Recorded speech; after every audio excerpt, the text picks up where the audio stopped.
factors motivated me to write this book, but I'll use one which stands out. Namely, in my years of formation, when I was discerning my vocation with the Daughters of St. Paul, there was this experience that always left us tensed, confused, fearful, and some of us would even ask to leave. What was this experience?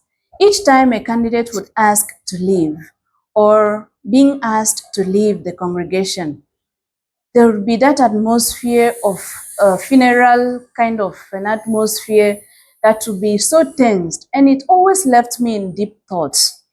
And so one day I asked myself, could there be a better way of living this experience such that it doesn't leave us so much afraid that we want to leave, we even lose the will to continue?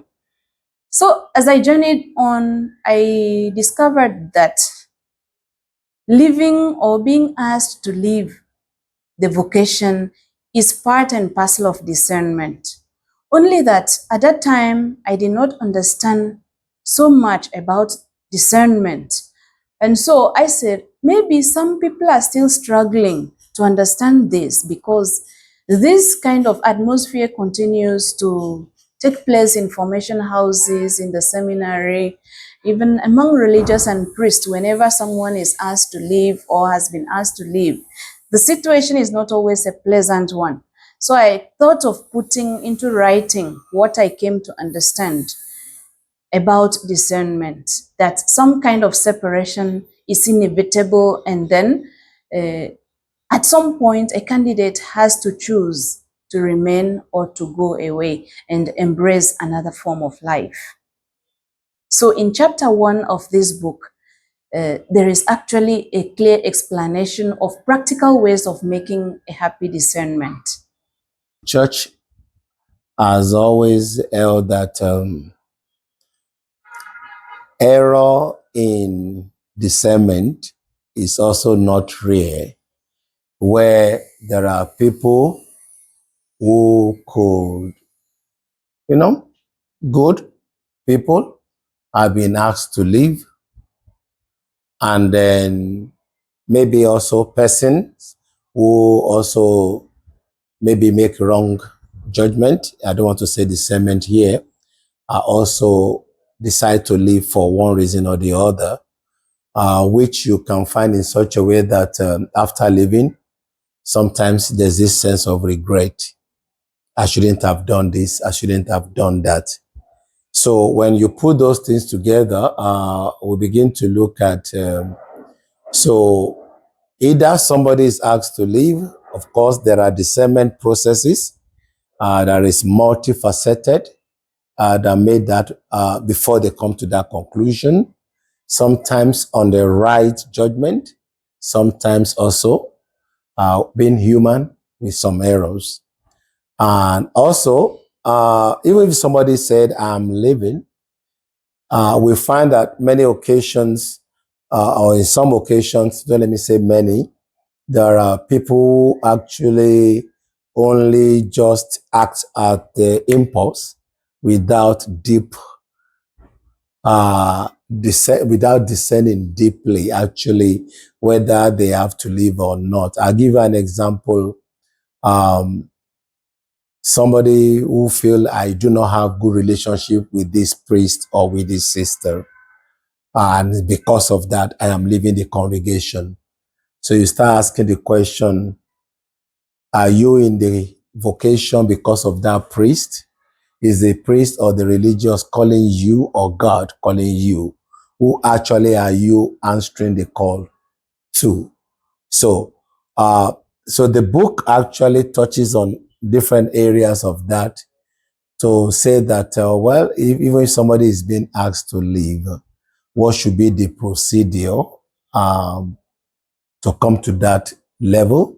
And if somebody is also discerning, maybe over time, to say, I am leaving, what are the processes that I need to consider before I say the final yes to changing my vocation?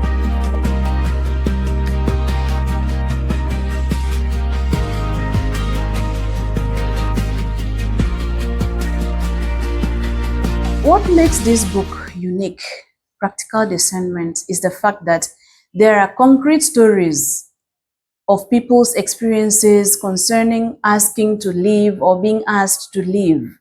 These experiences and these stories actually will help the reader to understand better what actually leads someone to think of leaving, or what makes a rector, a bishop, or formators to think of asking a candidate to embrace a different path of life rather than the religious or priestly life. This book on practical discernment also has canonical prescripts. That means that whether one is asking to leave or being asked to leave, all these actions, they have canonical implications, meaning that a person has to follow these processes properly so that the action will be legal and the person will be free to embrace a different kind of life. When you read a book about discernment, we talk about discernment of the spirit. It's usually, maybe you are talking in terms of one of the skills in spiritual direction. And in that sense, we talk more about discernment. Or, of course, when the church is making certain decisions, rarely will you find a book addressing the issue of my discernment before I say I'm changing my vocation, or the discernment process for those in authority before they also make that decision to ask me to leave. That makes it different, makes it unique. Yeah, discernment is something we talk about in the church often, but we don't normally relate it to when somebody is actually saying, I am leaving. What steps did you take before you come? Of course, in practice, we know that people do make some discernment, but in terms of literature, do we have something talking about that?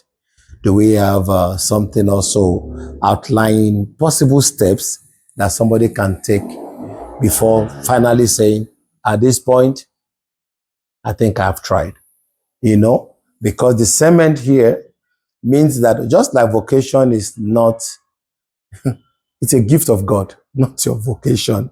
Even though we always say my vocation, you are called. You are only responding to that call. So when you have to make decisions, just like you responded, when you have to make decisions to say, I want to stop following Jesus in this way, do I still carry God along in the process?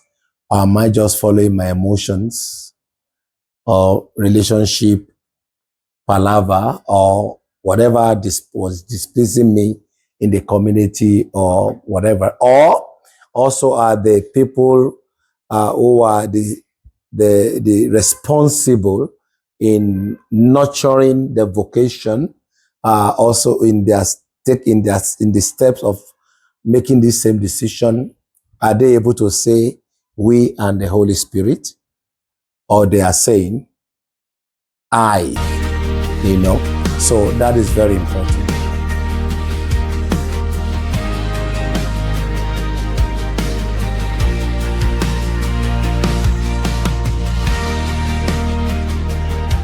This is for everyone.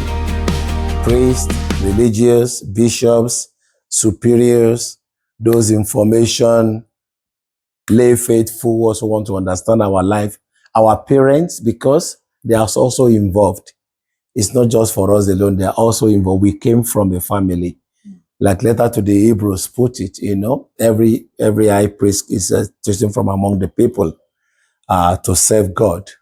So we are not just coming from the moon or whatever. So even when we leave, sometimes if I leave, some people may be angry at me why I have to leave. And I can tell you there are a lot of stigma about that, because they may start looking at me like this, I don't relate with ex-priest, We have seen that happening. So it's good for them to also know what it is like, because it's about the vocation and our discernment, not just to be called, even to remain in the vocation. And of course, if should the congregation ask me to leave, or the diocese ask me to leave for whatever reason, we also see our parents, our parishioners also enraged. They are sometimes very angry, and I've seen those who even stop going to church because somebody was asked to leave. Sometimes without even really understanding what has happened. But humanly speaking, yeah, this is the person we look up to, and he's been asked to leave. Maybe also seen as a good man and or good woman, and they want to fight for the person by all means, without really understanding the intricacies that is involved in the vocation. So, them reading, there are many who have left also, who have called me that, please, I want to read. Of course, maybe they want to go back and look at, did I make right discernment, or did I discern well? Or maybe how do I guide others also who are going in? So it's for everyone, for the young ones, for the older ones, for those who are in the vocation, those who are in the other vocation. It will be very beneficial to all of us to understand exactly the process, so that we can support those who are trying to discern also, and those who are already been asked to go. We can also know that leaving the priesthood is not the end of life. I remember late Bishop Adelakun always say, priesthood is not do or die. And when they ask somebody to leave, whether the church is saying, okay, well, when they're asking somebody to leave, it's not saying this person is bad. It's about, well, this life, maybe try another life. So it's not about somebody becoming a bad person or it's not good enough. In fact, many people who are very talented don't normally succeed, you know. To make it, you have to, because there are many other factors that are involved. But so understanding the process, understanding the dynamics of it, can also make us to be welcoming even to those people when they live their life, and to see the way we can support them. But because I must tell you, it is not easy. It is about understanding what discernment is all about.